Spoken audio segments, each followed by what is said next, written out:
周世衰，败国兴，战事纷争。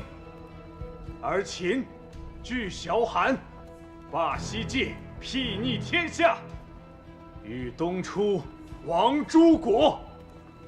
故顺天应时，合纵伐之，严举将帅，歃血盟誓。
暴秦无道，苍生罹难。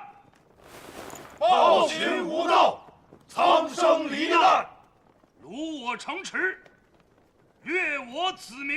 辱我城池，掠我子民。五国合纵，共诛秦贼。五国合纵，共诛秦贼。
诸位将军甲胄在身，不必多礼。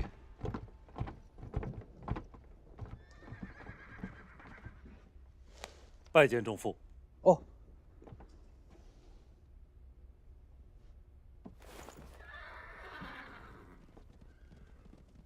蒙武在，将阵前战况报与大王以相帮。诺。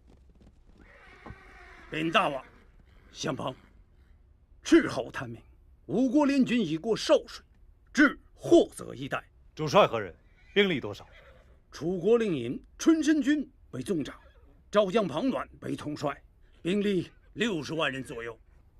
这个春申君来头还真是不小。本相之意，在函谷关外把五国联军合围，如何部署？诸位将军，敞开讲。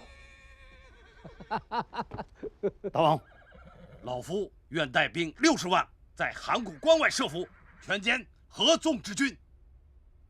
大王，末将以为我大军应兵分2路，一路在关内，一路出关，藏于曲沃，等待联军经过闪地、曲沃，至函谷关，再夹击合围。大王，合纵向来军心不齐，我军应诱而为之，分而食之。大王，不管咋个打法，末将枪垒请命打头阵。急个甚？羊入虎穴，还怕没肉吃吗？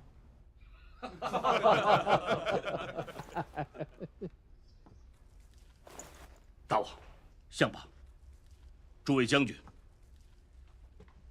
两军之战，一是看战力，二是看战心。如今大批难民逃入秦国，列国恐慌，此番合围，意欲殊死一搏。以末将之见，恐怕战心更胜。方才相邦之谋，我大秦在函谷关外合围联军，看似稳妥。以末将之见，实是给联军2处之变。变在何处啊？其一，入关中之路，不只是函谷关，北上汾阴、蒲坂，南下商於，皆可绕道入关。如我秦之兵力蛰伏在函谷关外，联军从别处进攻的话，那么我们此前的部署恐怕是毁于一旦。另一缺陷何在？山东6国早已被我大秦打怕了。如我在函谷关外坚持，纵使我以2倍的兵力为之，也极易使敌人逃脱。你叫什么？末将王翦。王翦，依你所见，此仗应该如何打？以末将之言，应该诱敌深入，在阴尽之地，一举合围而歼之。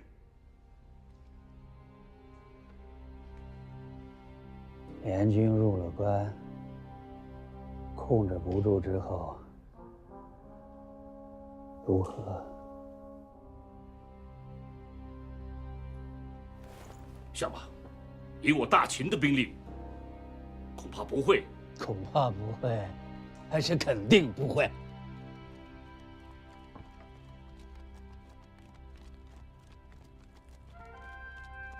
相邦，战场局势多变，末将不敢断言。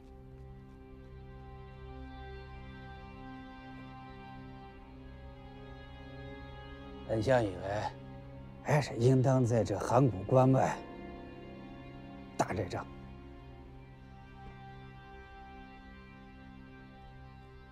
大王以为如何？诸位将军以为如何？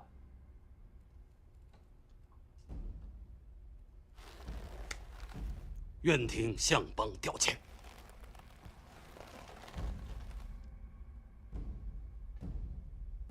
此战，本相亲往函谷关。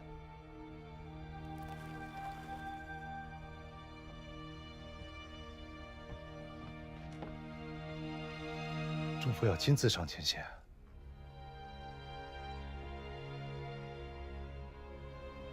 本相又不是第一次领兵，大王不要担心。是。那此地之事，全托仲父。寡人先行返回咸阳。恭送大王。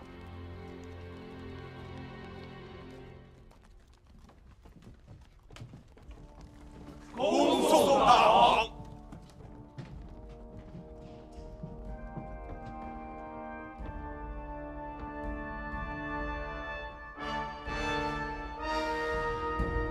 圣旨。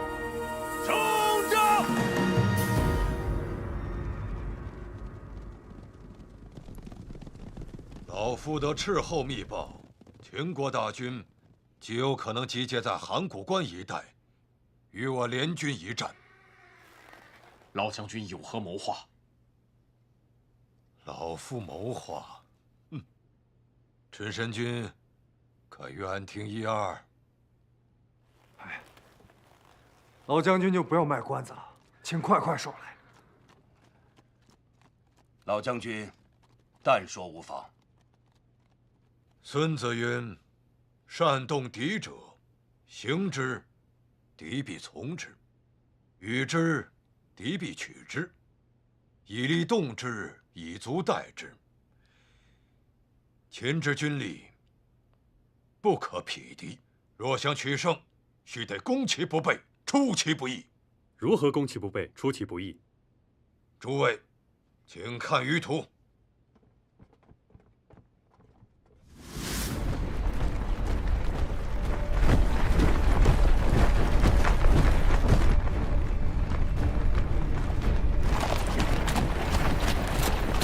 公元前241年，赵魏、韩、楚、燕五国合纵攻秦，楚国令尹春申君黄歇为纵长，赵将庞暖为盟军统帅。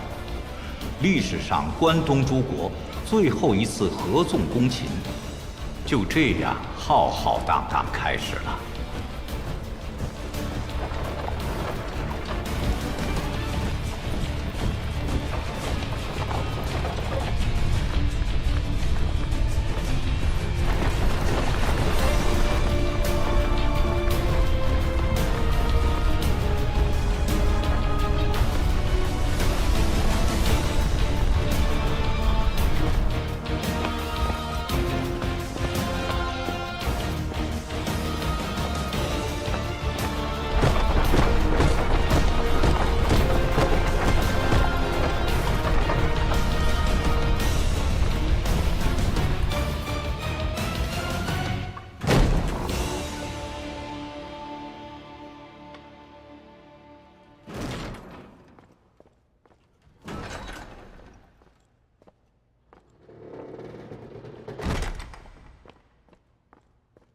大王，前方军报。耶。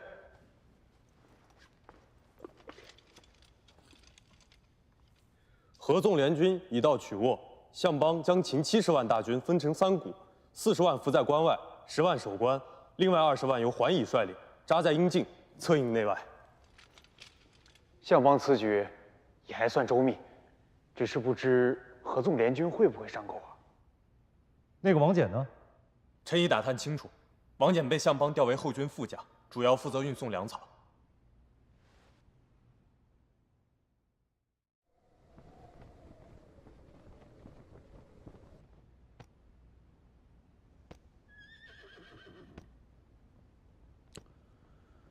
60万的五国联军，目下开往函谷关的30万不到，另外30万呢？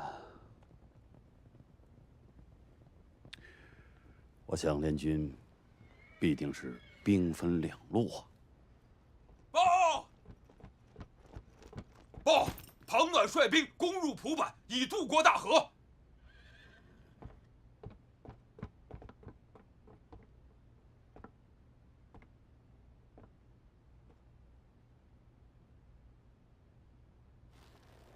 蒲坂以北有长城相隔，我想庞暖必定会沿大河南下，从阴晋、郑县直奔咸阳。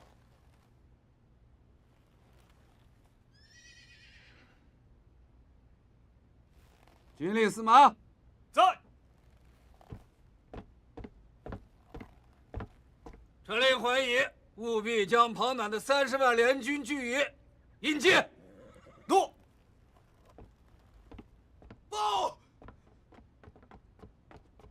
启禀相邦，上将军，春申君率30万人马在关外交阵。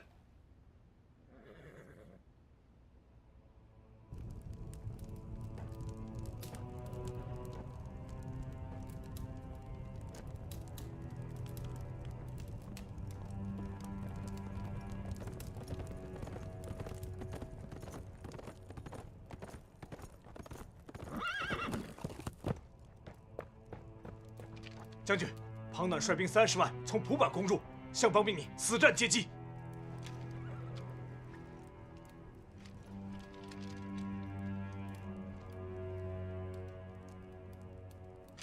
枪雷将军，末将在，速带5万兵马回防醉城。一旦有变，醉城将会成为我大秦最后一道屏障。末将领命。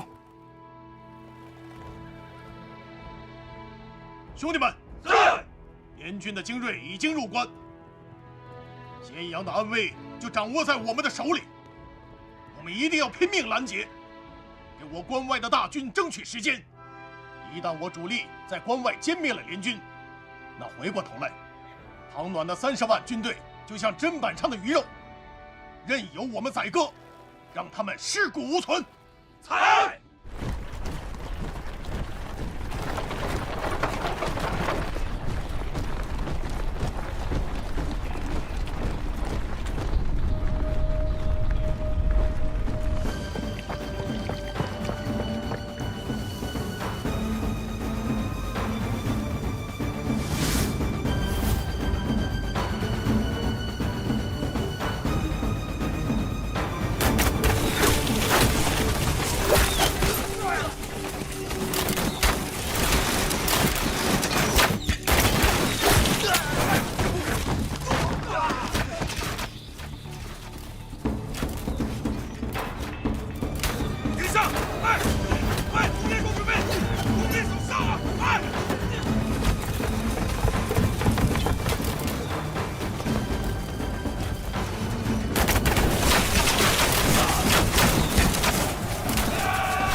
鲍将军，隘口已拿下。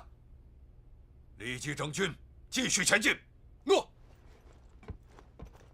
将军，将士们已激战半日，何不买锅造饭，填饱肚子再进发？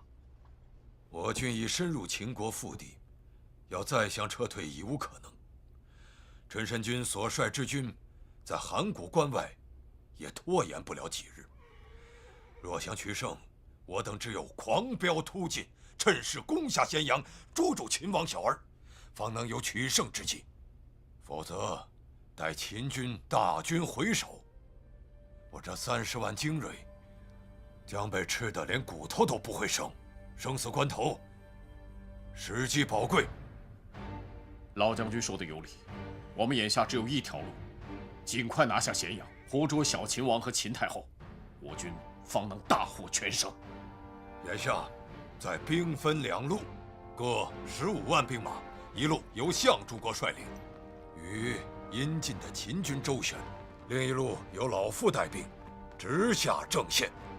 太子丹，你愿随老夫到咸阳一游，还是跟随相诸国一路？去咸阳，嬴政如我太甚，我非要亲手捉住他不可。好，进军。联军精锐已迫临晋，他们兵分2路，庞暖直奔咸阳，项燕在阴晋阻挡桓乙回援，罪城只有强垒的5万兵马。将咸阳囤积的粮草还有羽箭悉数运往罪城，只要罪城能坚守10日，项邦和上将军的兵马就定能回援。诺，只是咸阳的羽箭最多只够罪城撑住6、7日。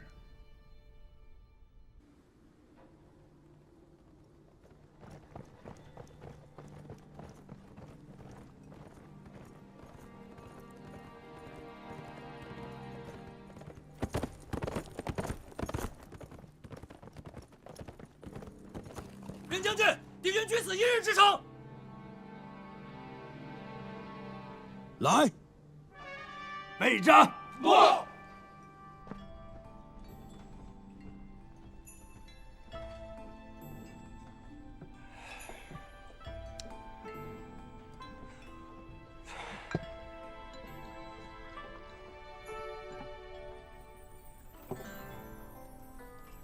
这下可好，我国联军现在已经攻打到遂城了。这遂城离咸阳近在咫尺，秦国这次怕是要真的毁都亡国了。诸位，你们说秦王会不会在咸阳城破之前，就把我们给……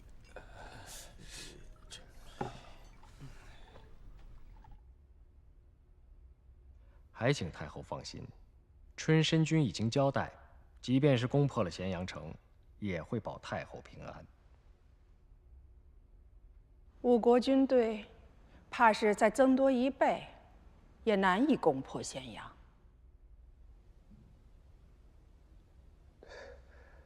太后为何如此说？只因我了解秦人，在咸阳住了半辈子。天天和秦人在一起，秦人的那种倔强、强悍、不服输的脾性，6国还真比不上。大王，现在咸阳城中人心惶惶，都在传什么？都在传我大秦要破都亡国。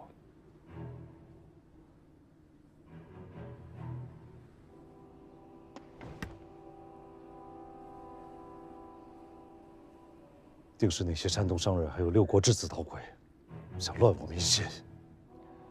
臣请羁押在秦之商人之子使臣，以防他们里应外合。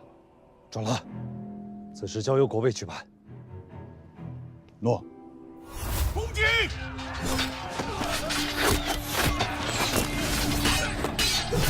传令下去，突破联军，驰援遂城。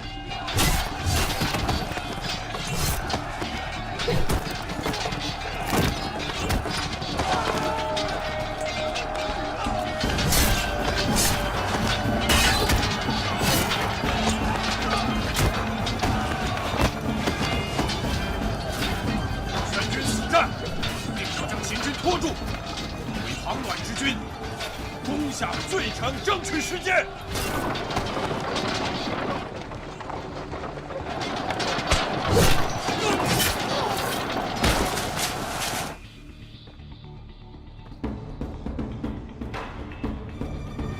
攻守准备。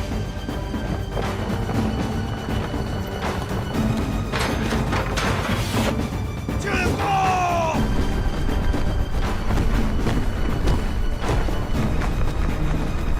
放箭！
强攻硬，果然名不虚传。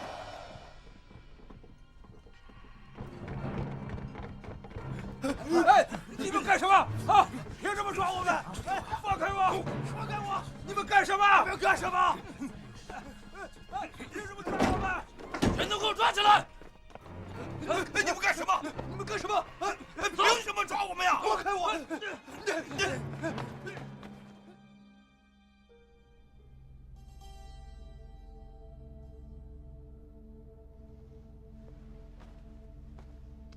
大王，罪城羽箭最多只能坚守3日，咸阳甚危，请大王携太后、夫人及百官暂避雍城。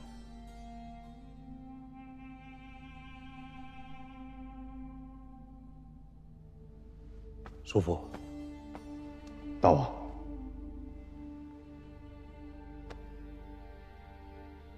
寡人欲将3位太后，还有朝中百官之性命托付于你。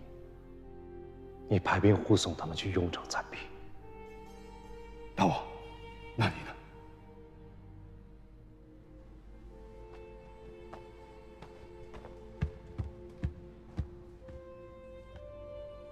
寡人绝不会离开咸阳半步。大王，既然大王决意守城，老臣愿随大王左右。臣等愿与大王共守咸阳。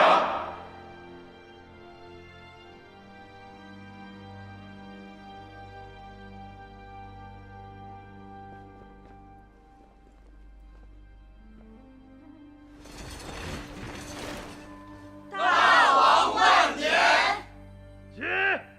谢大王！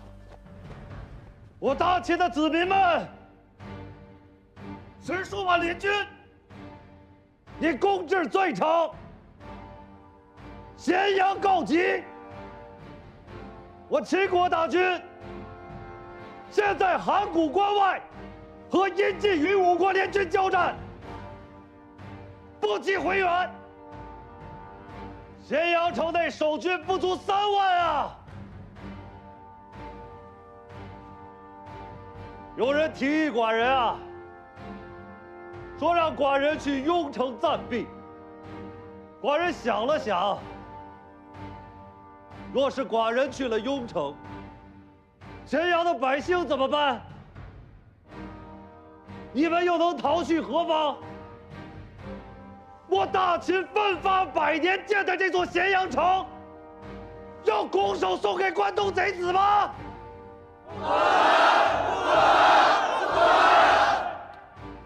寡人誓与咸阳共存亡，守我咸阳，护我秦人。你们愿追随寡人吗？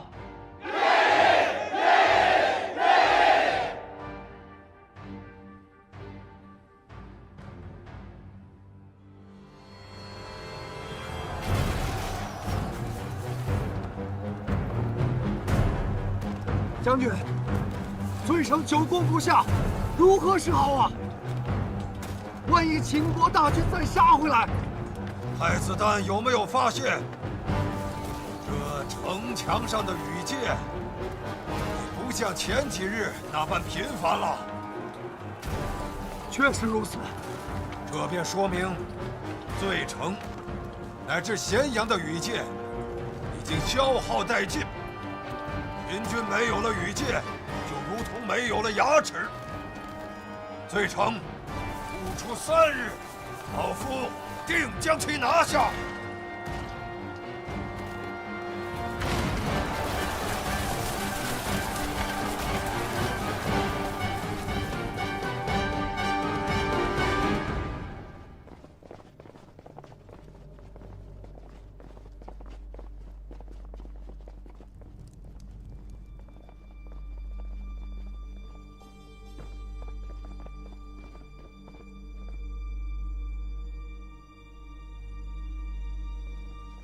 大王，这里面恐怕有不少从6国逃来的新秦人，会不会？即便他们以前是关东之民，然而为了眼下的田地和安稳的光景，他们必会与寡人同心，背水一战。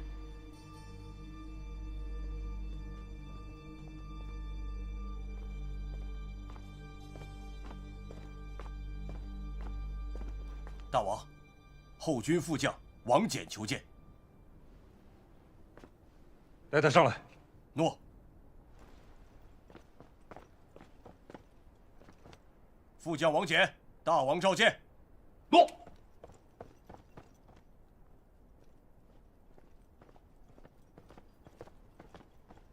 大王，后军副将王翦拜见大王。将军前来所为何事啊？大王，末将王翦想斗胆谏言良策，解咸阳之危。将军有何良策？大王，目下一时一刻决定战争胜负。罪城咸阳，羽箭匮乏，守城之军只能与庞暖之军近身肉搏，且损伤巨大，胜负难定。末将看来，唯一的良策是驰援阴晋。只要桓乙将军能冲破项燕在阴晋的纠缠，驰援罪城，则咸阳罪城无忧。我们也定能等到主力大军从函谷关外撤回。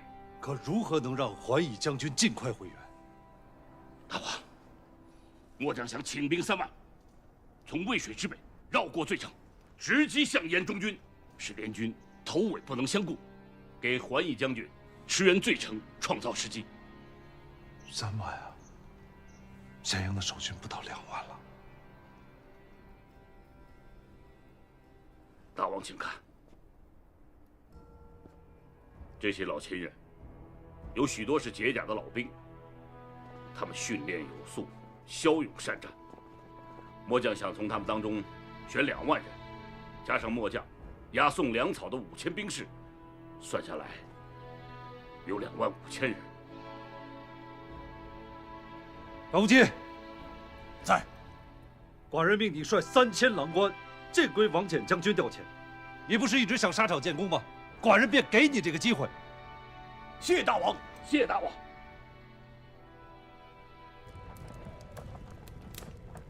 将军，我们只剩不到20万支箭了，最多只够撑半日。不知函谷关主力何时能回援？桓乙将军的10数万大军回援也好啊。休要聒噪！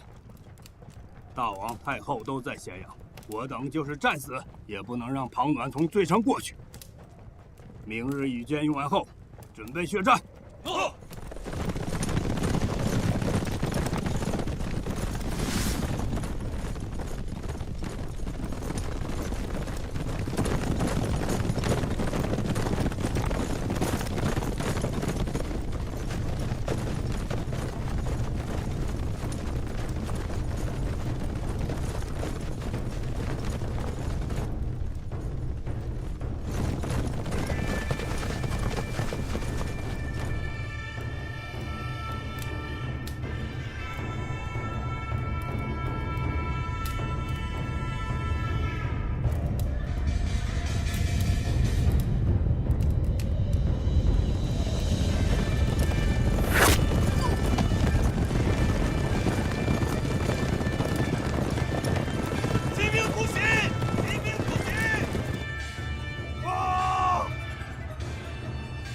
牵制攻入中军大营。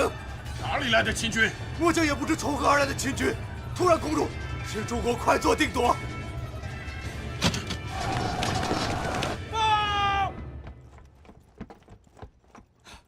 禀将军，联军中军大乱！真是天助我也！传令下去，猛攻敌营，一鼓作气冲过去，驰援罪城。诺，将军，将军，将军。末将已经突破联军中军，请将军速速回援罪城。此书交给末将。你率部多少？3万。我再调你5万精锐。不用，将军，罪城危急，请桓乙将军速速回援罪城。将军保重。桓乙将军保重。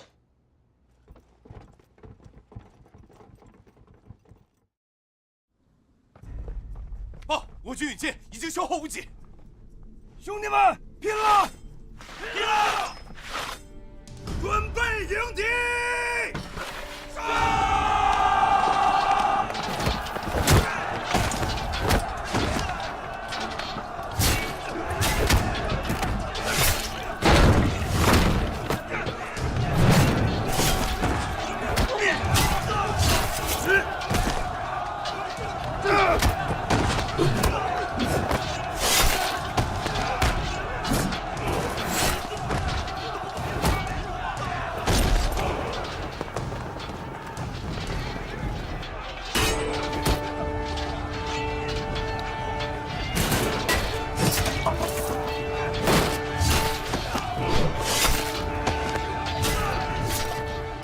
压上！走！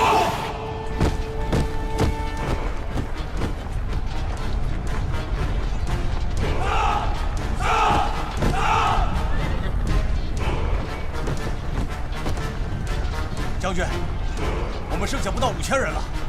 你带4师司机突围，速将战情，向相邦和上将军禀报。将军，我阻敌，你突围。快走！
秦国大军回首，我们没有时间攻到咸阳了。天爷，请不给老夫灭秦的机会吗？撤！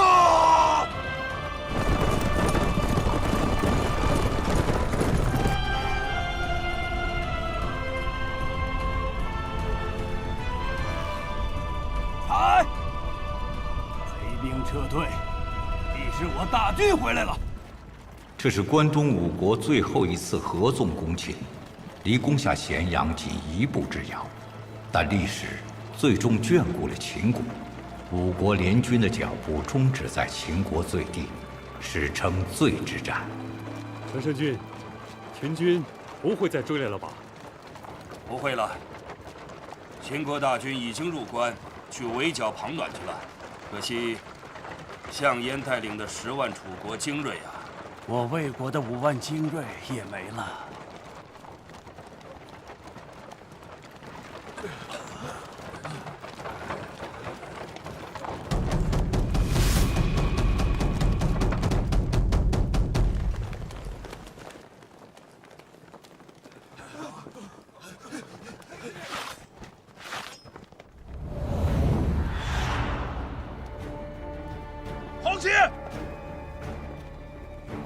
你还认识蒙骜吗？哼，蒙骜，还真是阴魂不散呢。冲！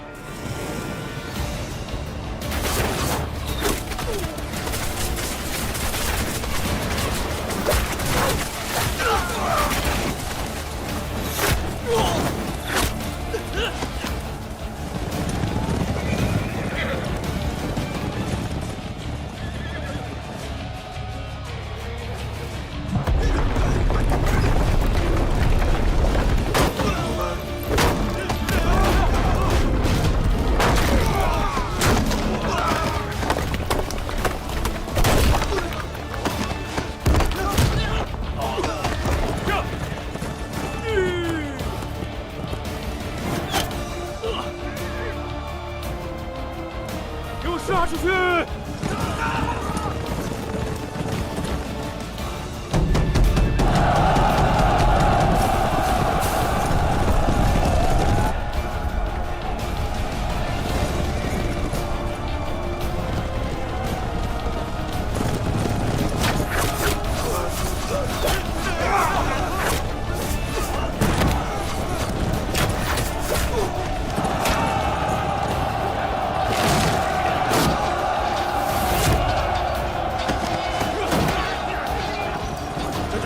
抓门，我们冲出去！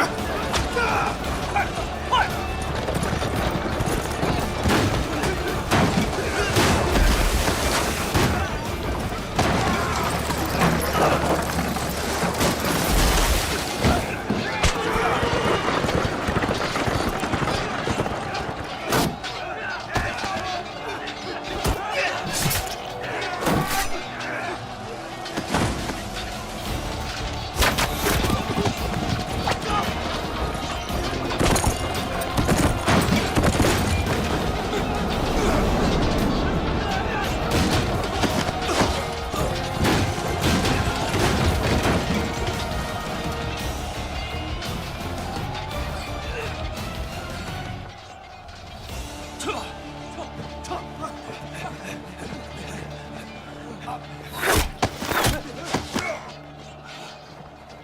快撤！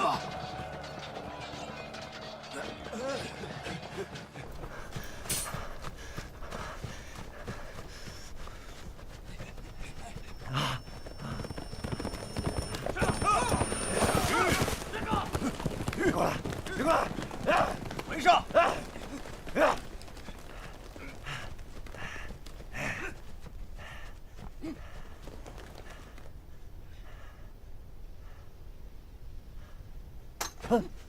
走！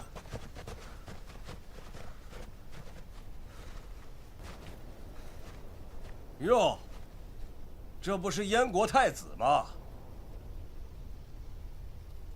哈哈哈哈！哎呀，正是在下，原来是樊无机大人。大人，不如你把我放了吧。你也知道，我与你们秦王是好友，我们俩从小一起长大，他定不会杀我的。既是好友，那就随我去咸阳吧，跟大王见见面。我相信大王一定会很想见到你的。哼，我现在这个样子，见面就难看了吧？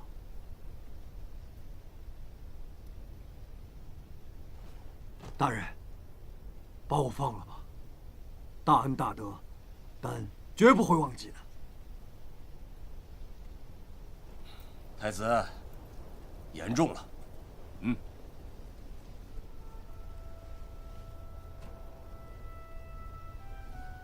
放了他。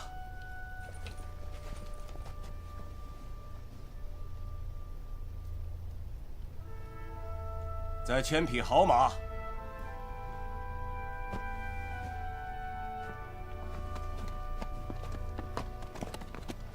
谢大人。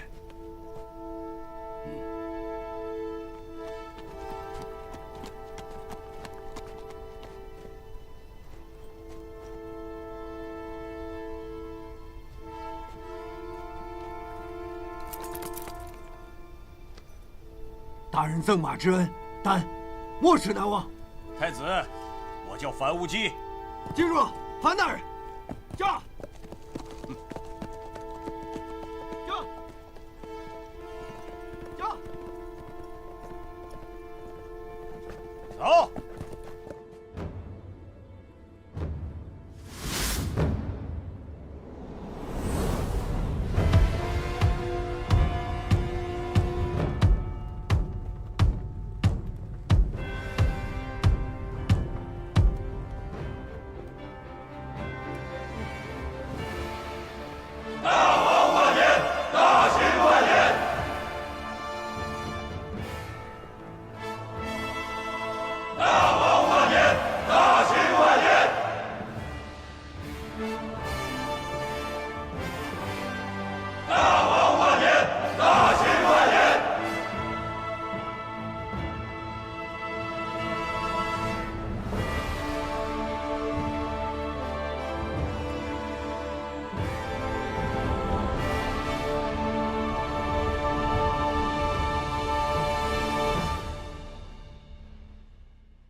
真。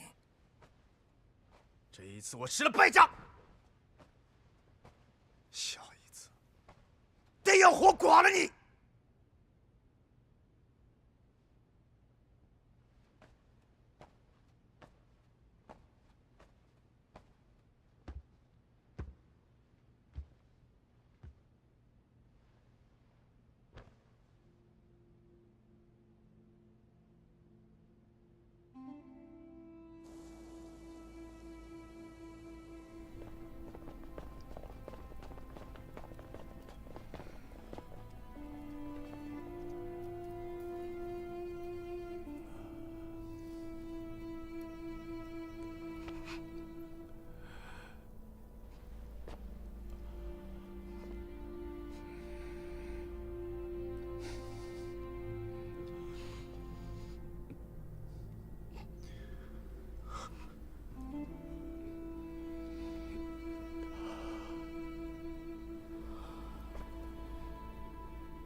迁都，迁都！你打了败仗，你让寡人迁都？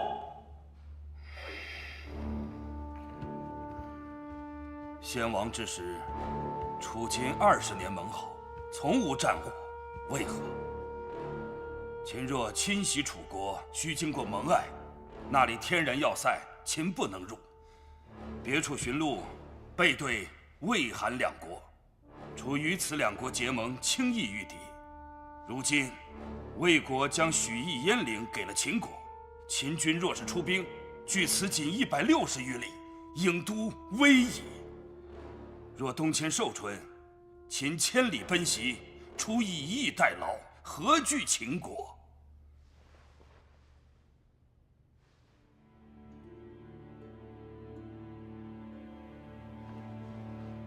可寿春，那是你的封地。楚境之内皆是大王的土地与子民，唯有到了寿春，才能远离曲景昭三家，脱离三家的控制啊！寿春以前是臣的封地，以后是大王的都城。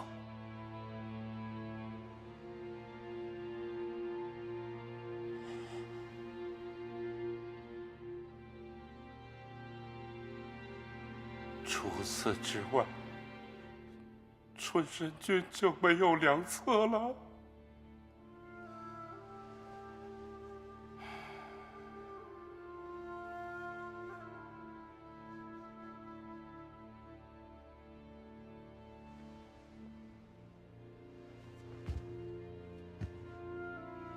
那三家同意了吗？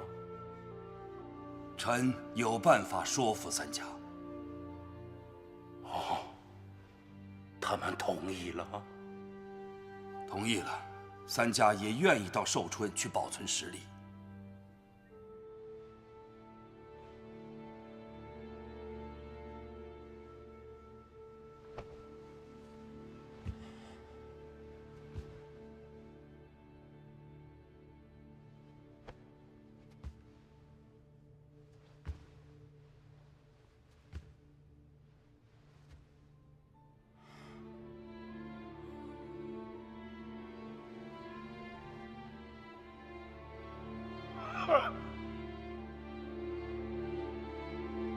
事已至此，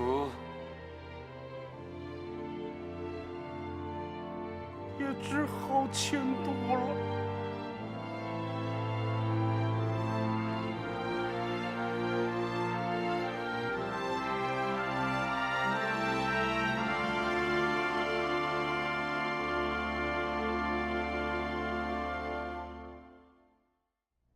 楚国迁都寿春，庞暖遭赵王冷落，韩魏燕皆元气大伤。10年内，列国当不会再有合纵抗秦之心理了。朝臣是何说辞？朝臣们对大王之谋略胆识无不拜服，国人亦是交口称赞，皆盼着大王早日亲政，率领秦人们平定天下。寡人本欲在大婚之后就向太后提及亲政一事，奈何被战事耽搁了。既然人心所向，寡人择日再与太后一说。大王，不如以王室家宴为名，请太后移驾章台，由宗室大臣们提及，更有成算一些。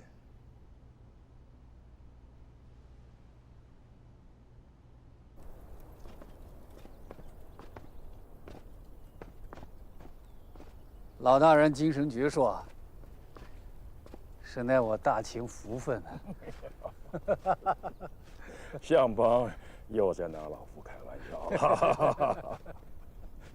相邦，目下大王已知弱冠之事，正值神气充沛，心智旺盛，犹如雄鹰振翅。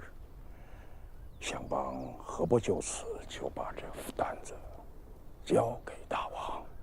自打大败吴国后，大王之贤能胆识，举国瞩目，连朝臣们也有议论，言曰：大王之帝王风采，与先昭襄王相比，有过之而无不及。大王贤明，诸臣拥戴，秦国幸甚。是。对了，相邦，今夜大王在章台宴请宗室七族，无我等事，我等也应该快乐一番了。要不然我们去找蒙骜品酒去。我没事啊。好啊，我没事啊。好啊，走啊，相邦请饮酒去。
今日在座，皆是我宗室之人，与寡人同饮一爵，为了大秦，备我营卒。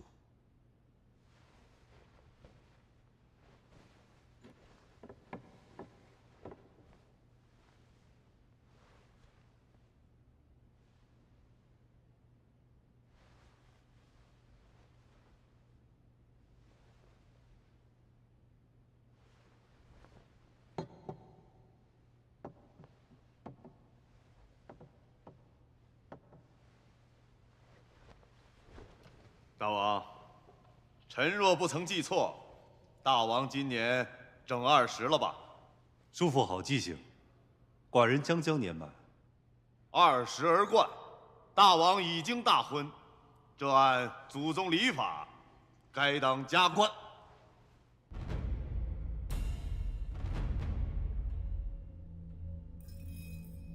此事还需母后和众父允准。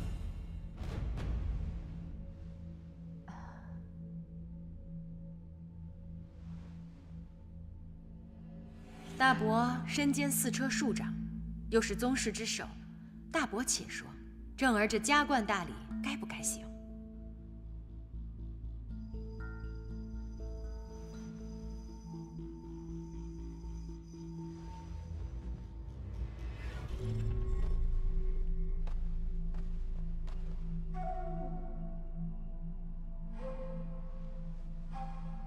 大王天纵之才，前嗣庞暖率5国精锐攻至罪城，咸阳危在旦夕。然大王临阵不乱，征调兵力，拘禁细作，更是命王翦率骑兵突围，方才争得时机，大破敌兵。大王雄略，可比之木公啊！且大王心志高远，以一统天下为己任，当应天意，顺民心，早日加冠亲政，为我大秦开创万世伟业。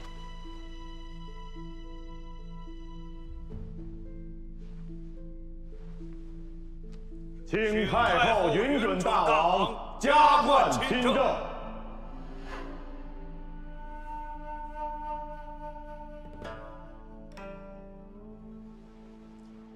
大王加冠之事，我自然没有异议。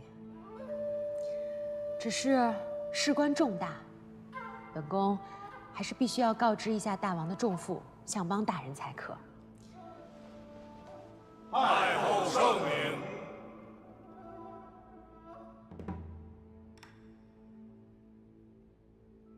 各位宗亲，与寡人再饮一爵。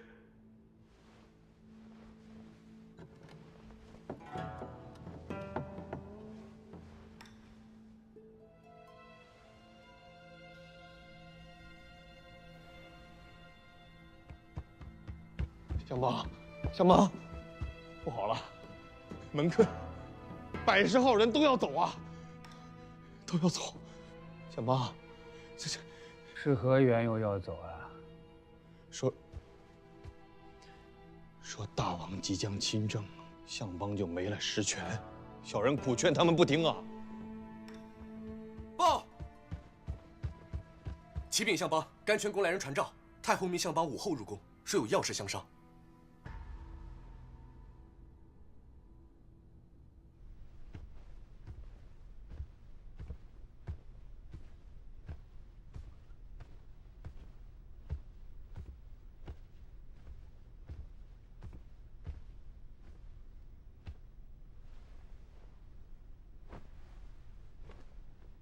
臣吕不韦拜见太后。相邦，快起来吧。谢太后。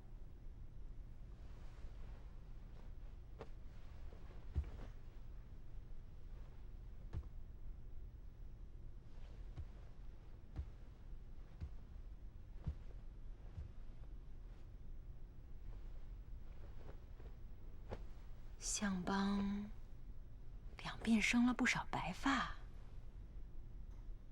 看来是累着了。门先王的厚恩，受太后大王的信赖，委以重任。国事虽繁巨，臣不敢怠慢。太后，密将来。哟，相邦大人也在呀。早知道小人就多备一杯了。哎，正好给相邦喝，让相邦补补身子。啊，相邦，趁热喝了。太后召臣来，所谓何事？啊，我将大王交与相邦辅佐国政，不知大王历练得如何呀？正儿奋发有为，进步显著。我也有所听闻。听说正儿在群臣子民心中威望甚高，已经有不少大臣向我进谏，要准予正儿早日加冠亲政。太后是何意呢？我就这么一个儿子，正儿现在长大成人了，举国上下极为拥戴。我这个做母亲的，替他高兴啊。虽然我是监国，但是正儿加冠毕竟是大事，我觉得还是要听听你这个重父的意见，我心里才踏实。你说呢？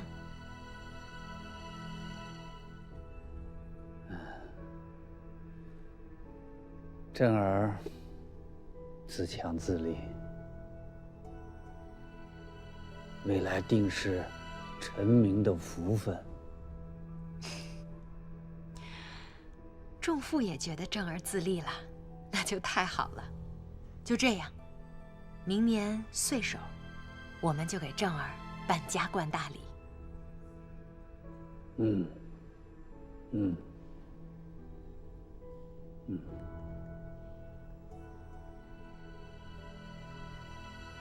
大王，免礼。寡人刚去了甘泉宫，母后告诉寡人，仲父已经答应了，明年岁首便为寡人加冠。大王，相邦是如何说的？管他如何说，总而言之，大王加冠亲政之事已是板上钉钉，跑不了了。就是。蒙恬、蒙毅，围猎在即，你俩回去好好准备。先生，叫上枪垒、王翦、杨端和随寡人前往。哦，还有，寡人那个一直要上战场的弟弟程角，把他也一起叫上。诺。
老大人，你这个学生箭法真准呐！程角公子一向只好骑射，这数本功夫倒是耽误了不少，只在围猎时候显出他来了。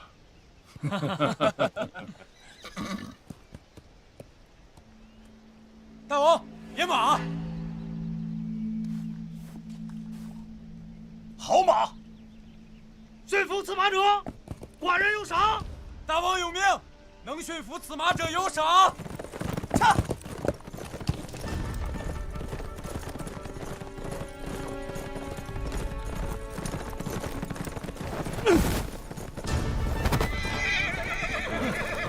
踩！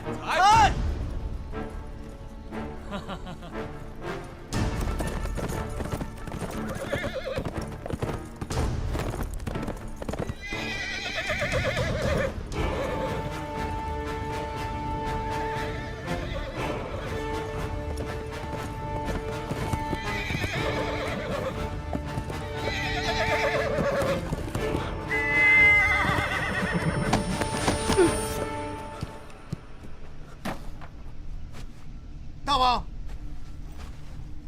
快去看看。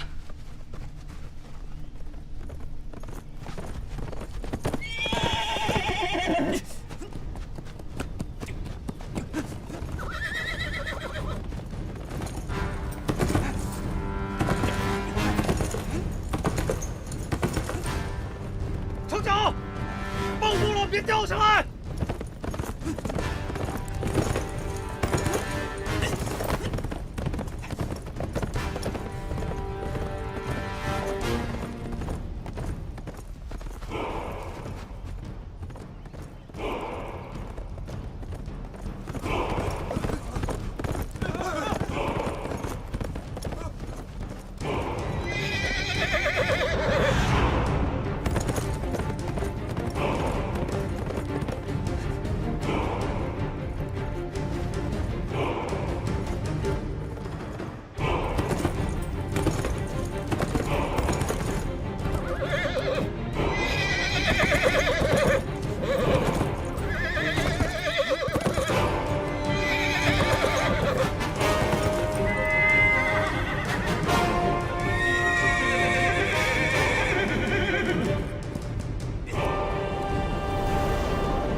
采。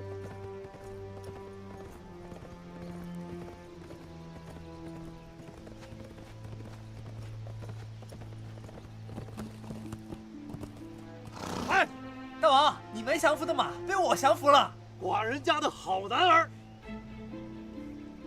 寡人之地确有过人之处。程角，你驯服野马，即成为这野马之主。寡人再赏你草料10车，美酒10坛。当今在，你去办。诺。谢大王。下。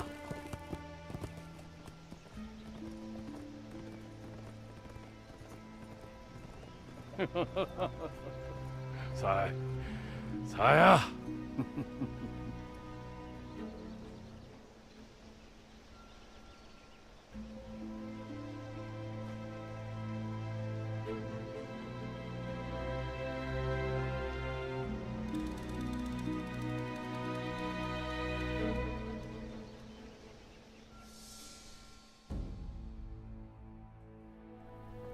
阿母，阿母，回来了啊！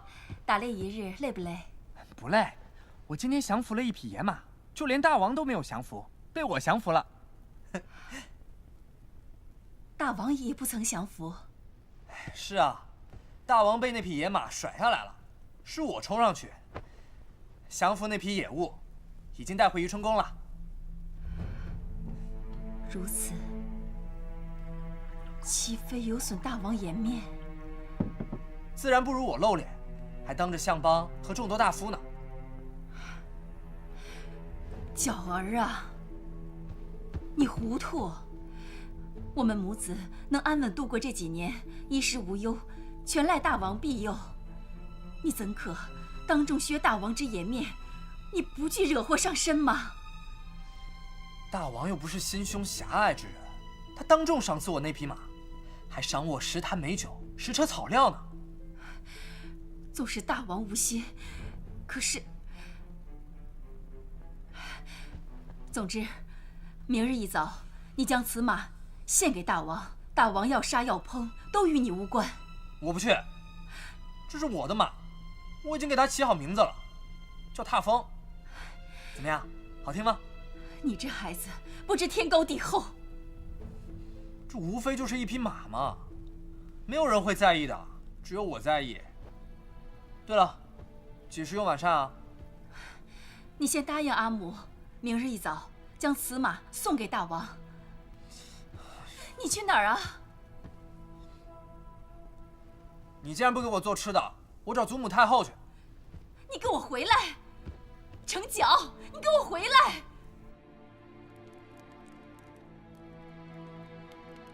眼下百官和国人都站在大王那一边，着急让大王加冠亲政。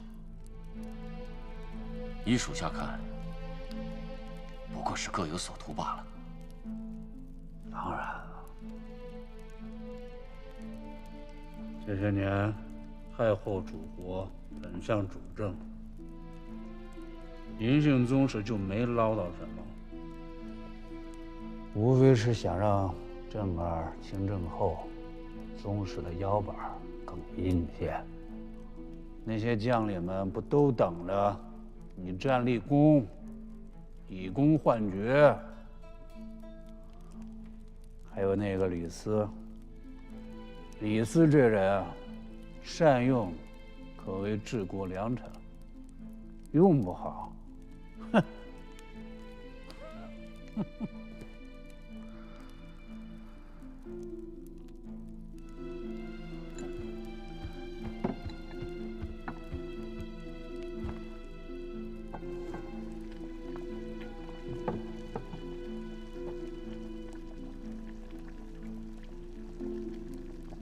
太后难道看不清这些？她就是个妇人，一个监国太后，却不知这天下最大的权力该如何使用。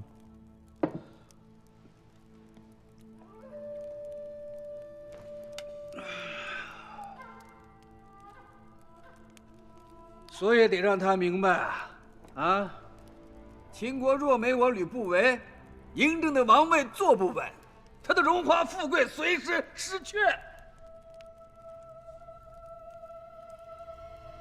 那相邦有何谋划吗？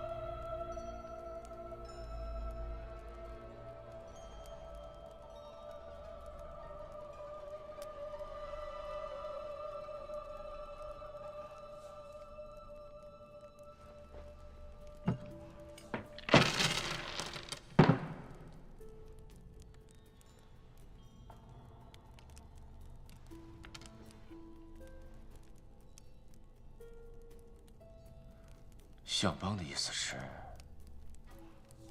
太后如今所见所闻，皆是对大王的赞赏。拥护之臣，皆如这满盘的白子，没有威胁，故而陶陶然。倘若有一枚义子落入，威胁大王，太后必定会心惊，而方寸大乱。到那时，他便会不得不依从于相邦。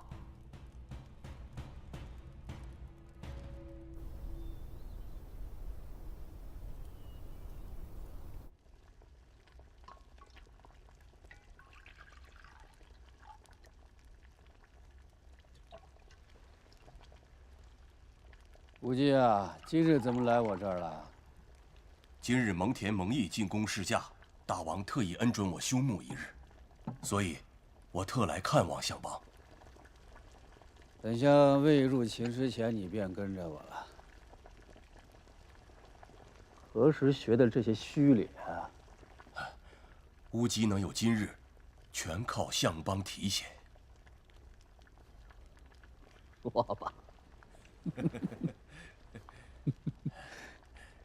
相邦，你跟大王都同意了上将军出征之事，能否派我一同前往啊？当个副将。这次就不要去了，留在咸阳吧。为何呀，相邦？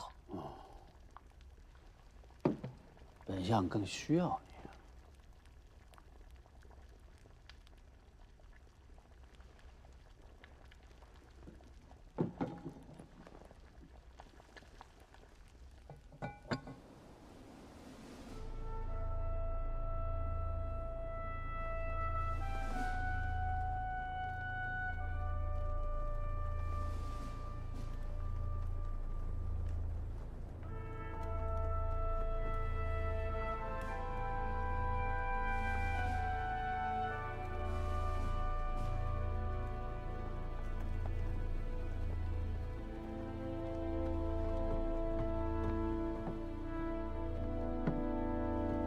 上将军出征，必能斩将夺城，为大秦开疆拓土。借相邦吉言。上将军已如此年纪，还要为国辛苦，寡人这心中着实不忍。大王放心，老夫这身板还行，与六国交战，总比闷在府里要强多了。我得活动活动筋骨，说不定还能多活几年呢。那寡人就祝愿上将军再见传世之功。寡人就在这咸阳城，等着上将军凯旋。请大王、相邦等候捷报。蒙恬、蒙毅，此番你二人随上将军出征，定要照顾好上将军。诺。大王在咸阳也请保重。你二人只许想好好打仗，不许降寡人。寡人要你们为大秦建功，等你们凯旋之时，寡人会请相邦为你们封赏。谢大王。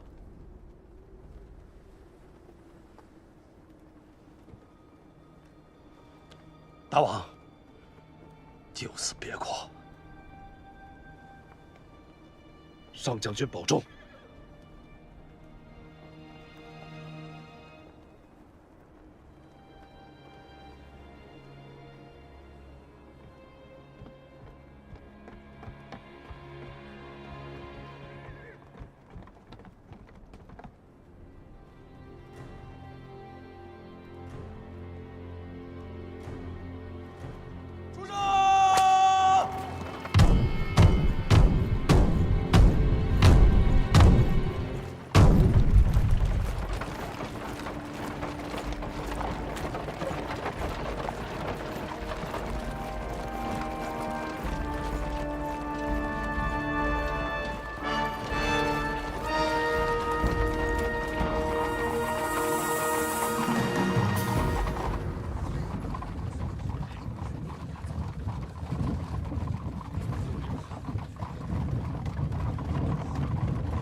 高无忌，大王，百姓在议论何事啊？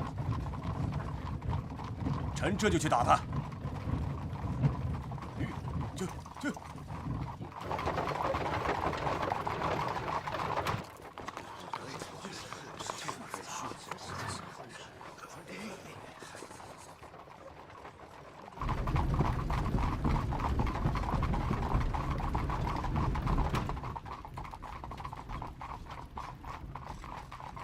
真义，去把牙骨大人请到府中。诺。